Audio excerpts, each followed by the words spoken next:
بسم اللہ الرحمن الرحیم ڈیئر ویورز، السلام علیکم۔ امید ہے آپ لوگ سب خیریت سے ہوں گے، اور اللہ رب العزت سے میری دعا بھی ہے کہ وہ سب کو اپنی حفظ و ایمان نصیب فرمائے۔ بنی اسرائیل میں دو میاں بیوی تھے، وہ اپنے گھر میں عبادت الہی کرتے تھے، اللہ کا شکر ادا کرتے تھے اور اپنے اطمینان کے ساتھ اپنی زندگی بسر کر رہے تھے، لیکن ان کے حالات ٹھیک نہیں تھے، تنگ دستی تھی۔ تو انہوں نے کبھی اللہ سے اس بات کا شکوہ بھی نہیں کیا، کسی آدمی کے سامنے بھی انہوں نے اس کا ذکر بھی نہیں کیا کہ ہمارے حالات بہت زیادہ اس طرح کے پیچیدہ ہو گئے ہیں۔ جیسے کہ آج کل کے دور میں ہمیں تھوڑی سی بھی کوئی پرابلم ہوتی ہے تو ہم کسی دوسرے کے پاس جا کے اس کی گوش گزار ضرور کرتے ہیں کہ ہمیں دیکھو یہ مسئلہ ہے، اس طرح کی پرابلم ہے۔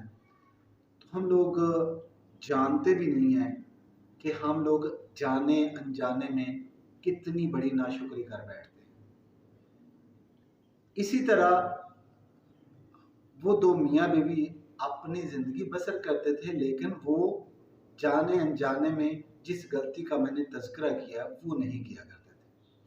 وہ عبادت الہی کرنا، جو کچھ روکھا سوکھا ملنا کھانا اور شکر خدا ادا کرنا، اور اپنی مطمئن زندگی جو ہے وہ بسر کر رہے تھے۔ اس وقت کے جو نبی تھے، اس قوم کے جو نبی تھے، ان کا نام حضرت موسیٰ علیہ السلام تھا۔ تو یہ جناب موسیٰ علیہ السلام کی جو ہے وہ قوم تھی۔ تو وہ اپنی اسی طرح کی زندگی بسر کر رہے تھے۔ اللہ تعالیٰ کی ذات نے جناب موسیٰ کو وحی کی، کہا گیا ہے موسیٰ میں چاہتا ہوں کہ تو میرے ان دو بندوں سے جا کے مل، وہ جو دونوں میاں بیوی تھے، آپ جائیں اور ان سے ملاقات کریں۔ یہ حکم خدا بھی تھا، اور جناب موسیٰ علیہ السلام جن کو اللہ پسند کرتا تھا، تو وہ نبی خدا تھے، ان کا خود بھی شوق تھا کہ میں جا کر ایسے لوگوں سے ملاقات کروں اور ان سے پوچھوں کہ اللہ کے نزدیک جو تمہاری پسندیدگی ہے اس کی اصل وجہ کیا ہے۔ تو جناب موسیٰ علیہ السلام ان دونوں میاں بیوی کے پاس چلے جاتے ہیں، جا کے کہتے ہیں اللہ رب العزت نے تم لوگوں کے لیے اسلام بھیجا ہے، اور اللہ پوچھ رہا ہے کہ کیا تمہاری کوئی خواہش ہے؟ وہ دونوں کہنے لگے کہ ہم لوگ کل رات کو ہی سوچ رہے تھے نبی خدا کہ کیا ہماری زندگی میں، اور ہم نے عرض کیا اپنے دل میں کہ یا رب العالمین کیا ہماری زندگی میں بھی رزق کی فراوانی ہے، کسی طرح تنگ دستی میں زندگی بسر ہو جانی؟ اے نبی خدا، ہم نے رات کو اپنے دل میں سوچا اور بارگاہ خدا بندی میں عرض کی کہ اے پالنے والے، کیا ہماری زندگی میں بھی فراوانی رزق ہے کہ یوں ہی تنگ دستی میں یہ زندگی بسر ہو جانی ہے؟ تو آج اللہ نے آپ کو بھیج دیا۔ یہی سوال ہمارا بارگاہ خداوندی میں ہے۔ آپ کوہ طور پر جا کے اللہ رب العزت کے ساتھ مخاطب ہوتے ہیں، محو گفتگو ہوتے ہیں۔ تو اے نبی خدا، ہماری یہ درخواست، ہمارا عریضہ بارگاہ خداوندی میں پیش کیجیے گا، اور اللہ رب العزت سے یہ پوچھ کے دیں کہ کیا ہماری زندگی میں بھی فراوانی رزق ہوگی کبھی۔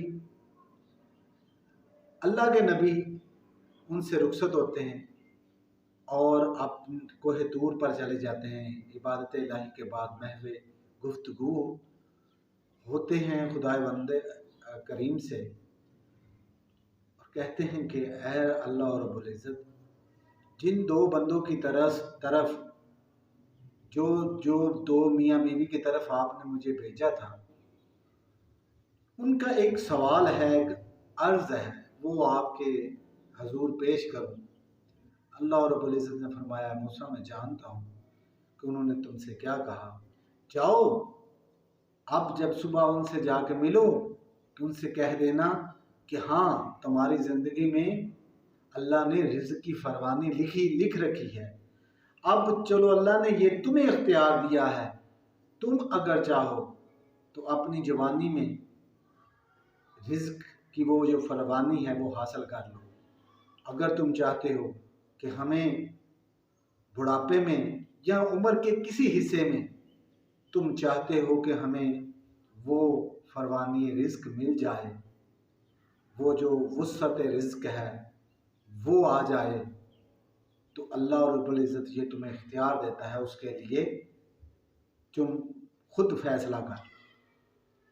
وہ دونوں جناب موسیٰ علیہ السلام جب ان دونوں سے آ کے دوبارہ ملتے ہیں تو جناب موسیٰ علیہ السلام سے کہہ دیتے ہیں کہ اللہ رب العزت نے تمہارے لیے یہ وسعت رزق کا تم کو اختیار دے دی۔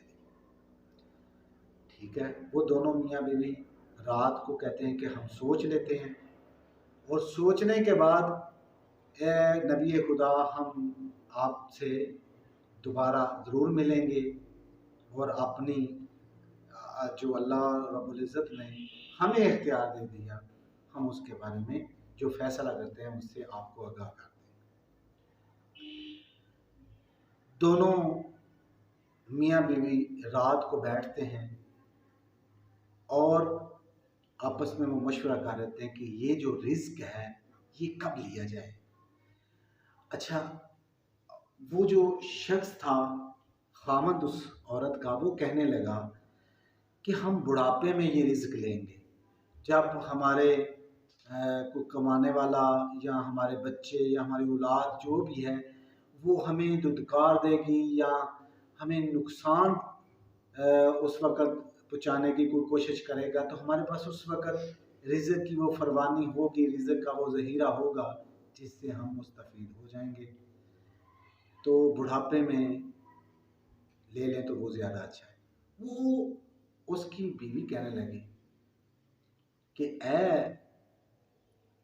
میرے شوہر، اے میرے شوہر نامدار، اگر بڑھاپے میں ہم لوگ یہ سارا کچھ رزق لیں گے یا یہ جو سارا مال و دولت ہمیں بڑھاپے میں ملے گا، تو وہ جو نعمت خدا ہے ان کو اس کا لطف اٹھانے کے لیے عمر کا بھی تقاضا نہیں رہے گا، مطلب دانت ٹوٹ جائیں گے، چہرہ جو ہے وہ مرجھا جائے گا، کمر جھک جائے گی، تو اس وقت کیا فائدہ اتنے رزق کا، اتنی دولت کا، تو بہتر ہے کہ ہم لوگ جوانی میں لے لیں۔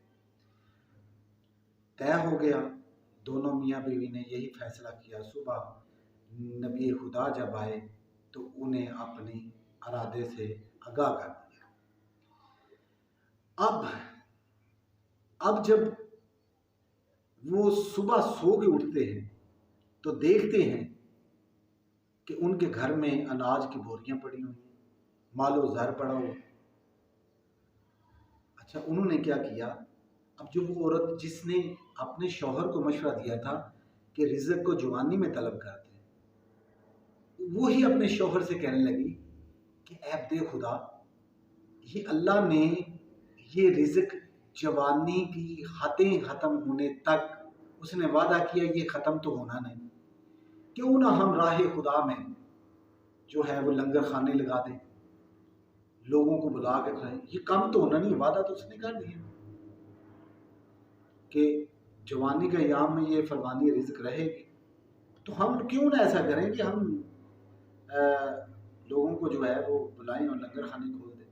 ایسے ہی کھول دیے گئے لنگر خانے، اور جب لنگر خانے کھول دیے گئے، لوگ آ کے اس گھر کے اس لنگر خانوں سے غریب اور نادار لوگ کھانا کھاتے رہے۔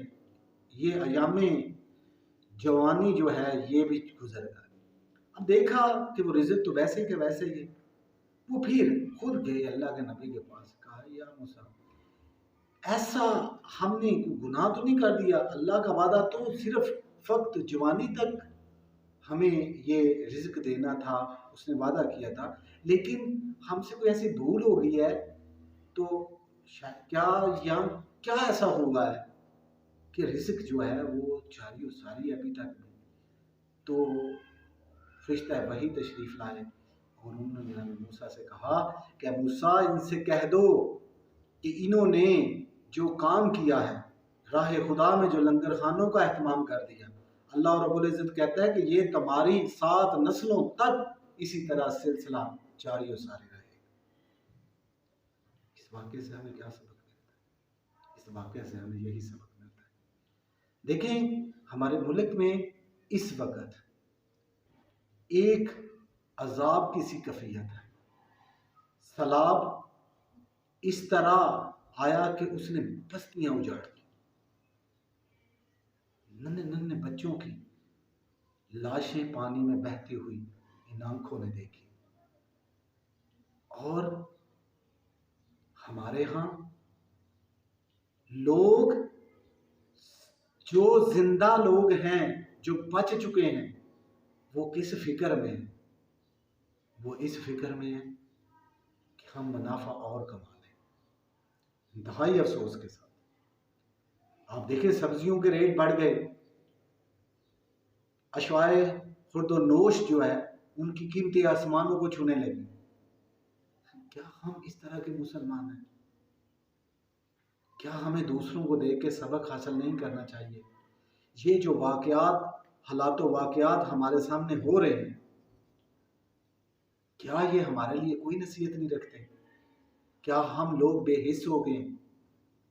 کیا ہم میں ضمیر نام کی کوئی چیز نہیں رہی؟ لا الہ الا اللہ محمد رسول اللہ ایک کلمہ ہے بس، کیا اس کے اندر زندگی کے سارے اصول اس میں پوشیدہ نہیں ہیں؟ کیا ہم لوگوں نے ان ننھے منھے بچوں کو دیکھا جو سڑکوں پر بیٹھے ہوئے امداد کا انتظار کر رہے ہیں، اور ہم لوگ زندہ لوگوں کو بھی اسی نہج پر پہنچانے کا سوچ رہے ہیں؟ میں کہا کرتا ہوں کہ اگر اعلان کر دیا جائے، اعلان ہو جائے، اللہ رب العزت کی طرف سے اعلان ہو جائے کہ کل قیامت ہے، کل قیامت ہوگی، تو آج رات کو مسلح جو ہے وہ لوگ اتنے مہنگے کر دیں گے، اتنے مہنگے کر دیں گے کہ وہ بھی آپ کو نایاب ہو جائے۔ بھائی جس کو پتہ چل جائے کل قیامت ہے، وہ آج بھی منافع کا ہی سوچ رہا ہے۔ اور کیا اللہ نے نہیں بتایا ہر آنے والے کو، ہر اس دنیا میں آنے والے کو نہیں بتایا کہ تمہاری موت بالکل قریب ہے؟ ہم لوگ کون سے جھگڑوں میں پڑے، ہم لوگ کن خیالوں میں گم رہے ہیں، ہم لوگ اس زندگی کو کس طرح سے گزار رہے ہیں؟ خدا کا واسطہ وہ اے انسان، اے سننے والا، اگر میری بات آپ لوگوں کو اچھی لگے تو اپنے دل کے اندر اس کے اتار لو اور اپنی زندگی کو اتنا اچھا کر لو، اور اس بات کو سمجھتے ہوئے اس پر عمل پیرا ہو جاؤ کہ موت کا ایک دن مقرر ہے اور پتہ نہیں وہ کب ہے، اور یہ بھی نہیں پتا کل ہے، آج ہے، ابھی ہے، یا یہ بھی سانس اللہ نے مجھے تحفے میں دے دی ہے، اس کے بعد والی کا پتہ ہی نہیں ہے۔ ہم لوگ دیکھیں جو سیلاب میں اس وقت متاثر لوگ ہیں، وہ ہمارے بہن بھائی، وہ لا الہ الا اللہ محمد رسول اللہ پڑھنے والے ہیں۔ یار وہ اگر میں کہتا ہوں خدا نہ کرے، اللہ نہ کرے کہ وہ مسلمان بھی نہ ہوں، پھر بھی انسان ہیں، مخلوق خدا ہیں، ان کی مدد کرنا ہم پر فرض ہے۔ اگر ہم ان کی مدد نہیں کرتے، اگر ہم لوگ اس سیلاب کو یا اس عذاب کو اپنے لیے سمجھتے ہیں کہ وسیلہ روزگار یا ہمارا روزگار بڑا ہے، یاد رکھنا جو عذاب کو مد نظر رکھتے ہوئے اپنے یا کسی خدا کی طرف سے آنے والی مصیبت اس کا نہ سوچتے ہوئے اپنے منافع کی سوچ رہا ہوتا ہے، اس کی طرف سے آنے والی مصیبت مسلمانوں کے لیے آزمائش ہوتی ہے اور اس آزمائش کو مد نظر نہیں رکھتا تو وہ انسان جاہل مطلق ہے۔ خدا کا خوف کرو، اپنے مسلمان ہونے کے ذمہ داریوں کو پورا کرو۔ اس وقت جو امداد کے لیے تمہارے منتظر ہیں ان کی امداد کو پہنچو۔ جانے والوں کا سب کچھ چلا گیا، اب تمہارا امتحان کہ تم اس امتحان میں کیسے پورا اترتے ہو۔ اسی امید کے ساتھ کہ اللہ تعالیٰ کی ذات ہمیں راہ ہدایت عطا فرمائے۔ آمین ثم آمین۔ السلام علیکم۔